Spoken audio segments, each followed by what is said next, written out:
Hi, I'm Bruce Pattinson from the Total Education Centre, and thank you for watching today's video. We really hope you enjoy these videos and that they teach you something new.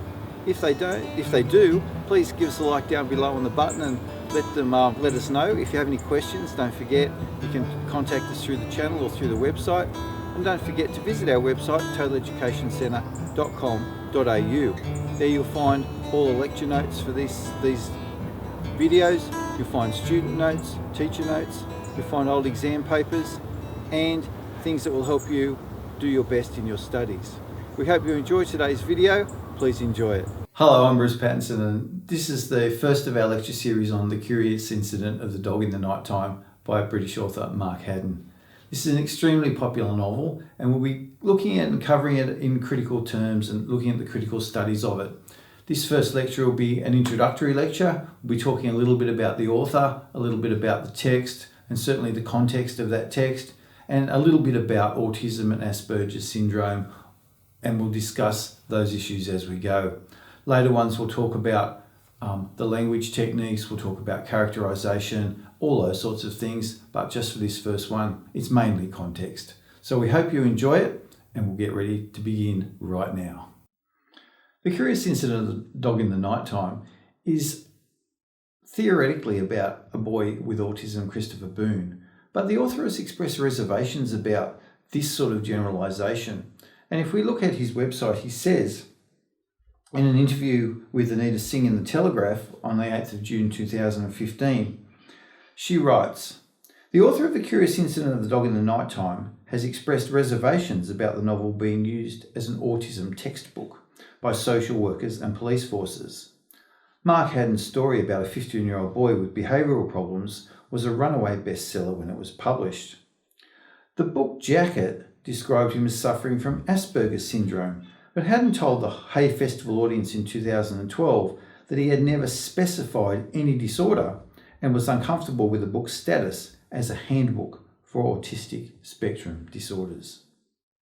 Now that's an interesting point to think of, that the author doesn't consider it a sort of textbook on autism, when everybody knows that the one of the main focuses of the novel is Chris Boone and the way he sees the world through his autism. So I thought it might be worthwhile for us to examine in some ways what autism is, and then later in the lecture series we'll talk about how that impacts on the narration and Christopher's, the way he sees the world, the way he lives, and the way that he responds to different incidents in his life.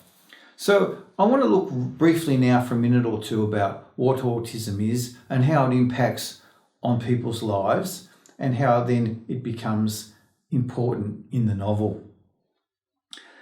Autism spectrum disorder, commonly known as ASD, affects how people communicate and interact with others. It affects how they make sense of the world. And I think that's a nice working definition for you to use when you come to examine Christopher and talk about his narration. So you might want to go back over those two sentences, and I'll repeat them for you. Autism spectrum disorder, commonly known as ASD, affects how people communicate and interact with others. It affects how they make sense of the world. I'll go into that a little bit more deeply, but that might be nice to remember, as I said, for your essays. Autism is a developmental condition that typically lasts throughout a person's lifetime. And as we see in the novel with Christopher getting older, nothing changes. He learns to adjust and he learns to adapt, but his manner of approach and the way he sees the world doesn't change at all. People with ASD experience difficulties with communication, social interaction, and restricted repetitive interests and behaviours. These difficulties are often accompanied by behavioural challenges and sensory issues. And we see that very clearly in the novel with Christopher's behavioural adaptations, and we see the fact that he can't touch either of his parents and he can only communicate by putting his hand out like that and touching fingers with people. And I think that's very important. The term spectrum presents a wide range of complex difficulties, and what happens is you see these social disorders, and you might want to think about these disorders as they relate to Christopher and what happens through the novel. The first category I'd like to look at are social communication and interaction ones. The lack of social and emotional reciprocity. And that means that he can't respond to any emotion as normal people or you or I would respond to different emotions.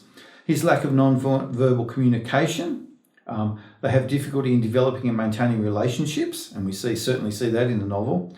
Delayed speech, or unable to speak 2 words, lack of eye contact when speaking, and loss of language skills. We don't see those more severe symptoms in Christopher unless he's under complete stress, when he breaks down and starts to rock, and we see that rocking behaviour a couple of times in the text. The second presentation of autism might be restricted and repetitive behaviours. We see his excessive adherence to routine, patterns or behaviour, and distressed if it changes, and certainly that occurs very clearly. A stereotyped or repetitive speech or movements, hyper or hyporeactivity to sensory input, and we certainly see that. Restricted or fixated interests, space, and aggressive towards other people or towards self at times, and we see when he punches out the policeman. That's a good one.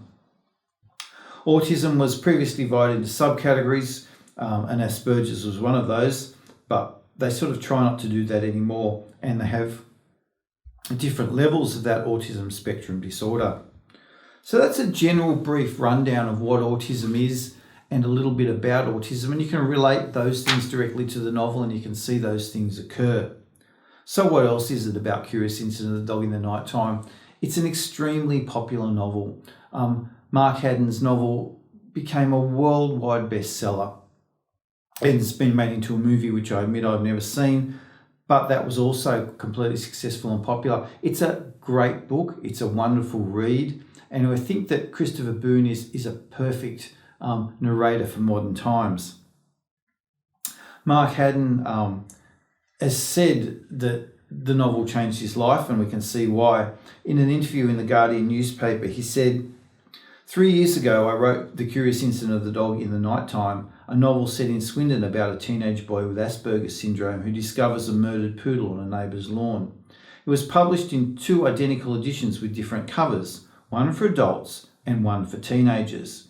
To my continuing amazement, it seems to have spread around the world like some particularly infectious rash. In some ways, it has changed my life completely. In other ways, nothing has changed at all. Almost every journalist asked, "Where did you get the idea from?" And because of my protagonist's obsession with the unpleasantness of yellow and brown, quite a few have asked, "What's your favourite colour?" Not something Monica Ali or Jonathan Franzen have to field very often. The novel has also caused, as well as being popular, caused some controversy, and it's certainly been banned in some American schools for the language that it uses, the blasphemy at times, and certainly the F word's been used quite frequently in the novel. And it doesn't seem to be a problem for most people, but you might want to make a consideration of that.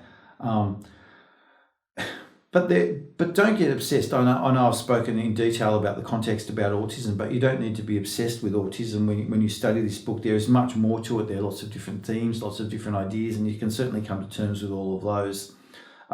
So think about those things. That's a brief rundown on the novel. That gives you some contextual issues, the modern England setting, all those sorts of things, what the author thinks, and a little bit about autism. Take that with you as we go further into the other lectures, that you'll find that useful. But that's all we have time for today. So thank you very much for watching. I'm Bruce Pattinson. We hope you enjoyed this lecture. Goodbye.